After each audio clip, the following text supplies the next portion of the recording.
Probablement, vous êtes déjà tombé sur ça. Logement appart contre service. Chambre contre service. Ça, Je cherche une femme ou jeune femme qui cherche une colocation contre service sexuel. ou même le fait que tu mettes une annonce sur un site et tu oublies de masquer tes coordonnées et tu reçois des messages ou des appels pas très sains, bizarres en fait. Il s'agit justement de sexe à la place de logement. Hello, j'espère que tu vas bien. Si tu me découvres au travers de cette vidéo, bienvenue, installe-toi. Moi, c'est Armelle et ici, on parle des défis, des difficultés, des galères qu'on rencontre généralement au début à l'étranger et comment faire pour s'en sortir, comment on a fait pour s'en sortir. Et comme tu l'as bien vu sur le titre de la vidéo, aujourd'hui, on va parler de sexe à la place de logement. C'est vrai, c'est une thématique assez méticuleuse et je vais l'aborder sous deux angles, sous deux aspects. Donc, si le principe, si la thématique t'intéresse, avant d'aller plus loin, je t'invite à t'abonner déjà à la chaîne si c'est pas encore le cas, à liker les vidéos, à commenter, à partager et surtout à activer la cloche de notification parce que je reçois souvent des trucs. Ah, c'est quoi le nom de ta chaîne là? C'est encore quoi le nom de ta chaîne? Active la cloche comme ça. Pour les prochaines vidéos, tu seras automatiquement informé si elles sont mises à jour ou pas. Donc, on se retrouve juste après le générique.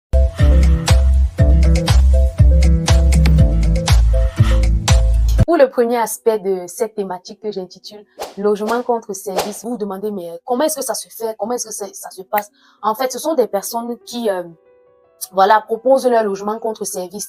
Et le fait de proposer un logement contre service, généralement dans l'annonce où ils décrivent comme quoi on recherche une personne qui va nous aider pour les courses, une personne qui va nous aider pour la causette, nous tenir compagnie, une personne qui va garder les enfants, une personne qui va par exemple faire nos procédures administratives. En fait, c'est tellement bien décrit que tu te dis non, je suis tombée sur le jackpot, mais en fait, c'est pas toujours le cas parce que il y a beaucoup de personnes, notamment l'habitant, notamment le Bon Coin, les colocations qui présentent ce genre d'offres, mais à l'intérieur, quand tu es à l'intérieur, ce n'est pas le service qu'ils ont proposé que tu rencontres, ou alors ce n'est pas la tâche pour laquelle tu venais dans le logement que tu te retrouves en train de faire. Allô? Oui, bonsoir. Bonsoir. C'est moi que je t'ai envoyé les mails. J'ai reçu ta réponse sur le logement contre service. J'aimerais beaucoup voir l'appart. Bien sûr, oui, bien sûr. Donc ce serait possible demain? Demain vers 11h? Oui. Je suis à Sergilo. Tu viens, tu vois l'appartement et on discute un peu et après on va voir. Bon, on est d'accord que moi j'ai pas d'argent. Hein. Et ce serait... D'accord. Donc vous avez besoin de quoi?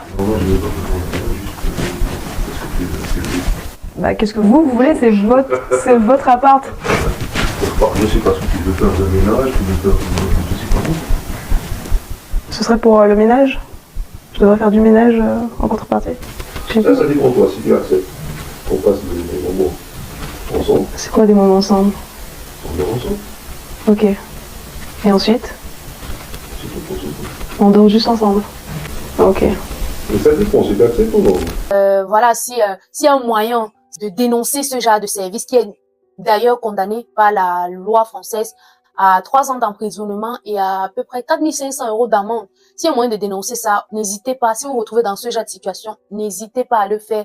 Et pour mon cas, vraiment, si je me retrouve dans ce genre de situation, avant même de dénoncer, avant de penser à dénoncer, je vais fuir en fait, je vais fuir le logement.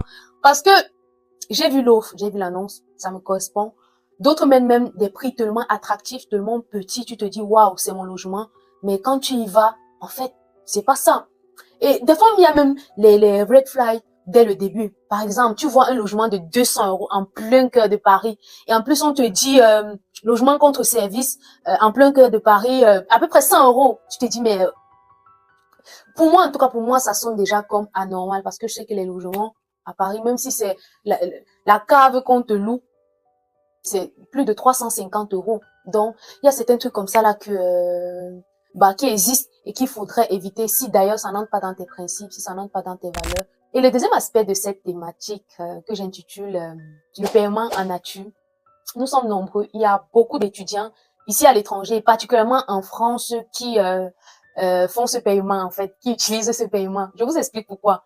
En fait, il y a beaucoup d'étudiants, selon l'Observatoire de la vie étudiante, il y a environ 50% d'étudiants qui vivent en couple, donc avec leurs copains, leurs fiancés, l'homme de ma vie. ils vivent ensemble et quand ils vivent ensemble comme ça, les résultats ne suivent pas. Je vais retrouver les statistiques et je vais vous mettre. Les résultats ne suivent pas parce que, en quelque sorte, ils vivent une vie maritale et pourtant la vie étudiante et la vie maritale, c'est quelque chose qui est un peu difficile à associer. Donc du coup, quand tu te retrouves dans une situation où tu es marié et tu es étudiante, il y a un côté qui est handicapé, notamment ce sont tes études. Donc il y a beaucoup d'étudiants qui vivent ça et je pense que des fois, que c'est volontaire et quand tu leur demandes en fait pourquoi est-ce que tu vis comme ça ou bien alors pourquoi est-ce que tu fais ça, la plupart des temps les raisons qui en découlent c'est comme quoi non on veut réduire les charges de logement parce que le logement est assez cher. On veut pouvoir épargner, pouvoir économiser. On ne se voit pas très souvent, donc en vivant ensemble, on va mieux se voir, on va plus se voir. Et tout récemment, il y a une autre qui m'a sorti la phrase comme quoi je me vois pas en train de payer 2 logements parce que elle est dans une ville et son copain est dans une autre ville. Du coup, elle a eu le stage dans la ville de son copain. Au lieu de prendre un logement, un Airbnb, quelque chose en fait dans la même ville où elle a son stage, elle a préféré aller plutôt pour 6 mois vivre avec son copain. Et moi, je ne condamne pas particulièrement ça, mais si on me demandait mon avis, en fait, je dirais que c'est quelque chose d'anormal parce que si tu es venu, ou bien si tu viens en tant qu'étudiant, garder le minimum, l'objectif pour lequel tu es venu. Oui, vous allez me dire, ça n'empiète pas de faire ses études en même temps de vivre chez son. Mais en fait, tu fais une double vie parce que là, tu es marié, vu que les charges de la maison, de la responsabilité de la maison et tout, ça t'incombe. Tu dois faire ces charges, tu dois également faire les charges d'un étudiant qui travaille, qui fait ses devoirs, qui peut-être pas en stage et tout. Tout ça là, c'est trop pour.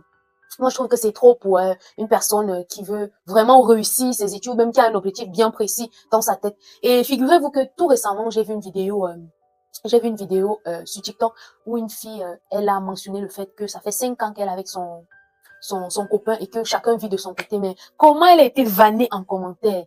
Ah. C'est comme les gens qui comprennent pas que je n'habite pas avec mon copain. J'ai terminé mes études il y a 1 an. J'ai quitté chez ma mère. Je vais jamais aller m'installer avec un homme. Financièrement, ça aurait été très pratique. Mais pour me construire en tant que personne, pour me construire en tant que femme en chantant chez ma mère, pour me débrouiller seule, pour comprendre ce que c'est d'avoir des charges, parce que je sais que demain, si ma relation se termine, ce que je n'espère pas, je sais qui je suis en tant que personne, en tant que femme seule. Et j'ai pas besoin d'un GPS qui est un homme, en fait, pour savoir naviguer dans la vie. Donc voilà. Et moi, je partage totalement son argument qui est construis-toi toi-même, connais-toi toi-même avant de décider d'aller vivre chez quelqu'un. À quel moment tu te connais? À quel moment toi-même tu te construis? À quel moment tu connais tes forces, tes faiblesses pour dire, ok, je m'en vais carrément m'installer chez quelqu'un. Et les statistiques montrent également que la plupart des temps, donc sur les 50% là, il y a 99% de femmes qui quittent leur logement pour aller rester chez leur copain. 99%, non, la plupart des temps, c'est rien que des femmes. Mais comment est-ce que vous-même à la longue vous allez vous construire? Et après c'est pour venir commencer à pleurer en disant non, il me dévalorise, ou alors c'est pour commencer à regretter 10 ans de ma vie perdue. À quel moment vous vous dites que c'est normal de carrément déménager de son logement étudiant pour aller vivre chez son conjoint, son copain, c'est pas son conjoint, son copain ou bien l'homme de sa vie. C'est comme ça que je les appelle, l'homme de sa vie. À quel moment en fait? À quel moment? Moi, je ne sais pas. Pour quelqu'un de sensé, pour quelqu'un de normal, moi, je pense que ça ne se fait pas. Et si je dirais même encore pour un chrétien, ça ne doit même pas se faire. Parce que ce service, c'est carrément vendre son corps. Et la Bible dit, ne savez-vous pas que ce corps est le temple du Saint-Esprit? À quel moment, toi, chrétien, tu penses que non, tu vas aller, par exemple, habiter chez ton copain, en fait? À quel moment? Je sais que ça va un peu déranger ou bien ça va un peu apporter des tiraillements en commentaire et tout. N'hésitez pas vraiment, lâchez-vous en commentaire, j'aimerais bien savoir votre avis. Mais si moi on me demandait mon avis, s'il fallait conseiller ma petite sœur, s'il fallait conseiller une amie, moi je dirais le mieux c'est d'avoir son intimité personnelle, parce que le temps de vivre ensemble, ça va arriver. Le temps de mariage et tout, vous allez apprendre à vous connaître. Les économies dont tu parles là, tu peux faire les économies sur d'autres aspects de ta vie ou sur d'autres volets de ta vie. Par exemple, te priver d'acheter des vêtements tous les mois, te priver d'aller au resto tous les mois. Tu peux faire des privations ailleurs, mais pas te priver sur un logement sous prétexte que tu vas aller vivre avec quelqu'un, en fait. Donc, moi, voilà mon avis. Je pourrais pas faire ça, je pourrais pas conseiller à quelqu'un de faire ça. Et même pour sa construction personnelle, même pour son temps de mieux se connaître, le temps de mieux se forger une vie, une carrière et tout, je dirais non à quelqu'un qui veut faire ça. Et moi, je me permettrais pas de faire cela. Je suis curieuse de savoir vos avis en commentaire. En tout cas, voilà comment les deux aspects se présentent. Et je dirais que C'est quelque chose d'assez récurrent ici à l'étranger, en France, en Allemagne. J'ai même suivi la vidéo d'une fille dernièrement. Je pense qu'elle a tourné ça il y a longtemps. Elle mentionnait le fait que, bah voilà, en Allemagne, ça se vit et c'est normal, quoi. Ici en France, 18 ans, on prend une location avec mon copain. Donc, oui, ici, c'est tout à fait normal. Mais je pense pas que dans notre culture africaine, ça se fait. Donc, je pense pas que dans notre culture africaine, c'est normal, en fait. Dites-moi en commentaire qu'est-ce que vous en pensez. Moi, voilà mon point de vue et je suis ravie de vous lire. Sur ce, je vous invite à liker la vidéo, à commenter, à partager si elle vous a plu, si elle vous a parlé. Et on se dit à très vite pour la prochaine vidéo. Bye!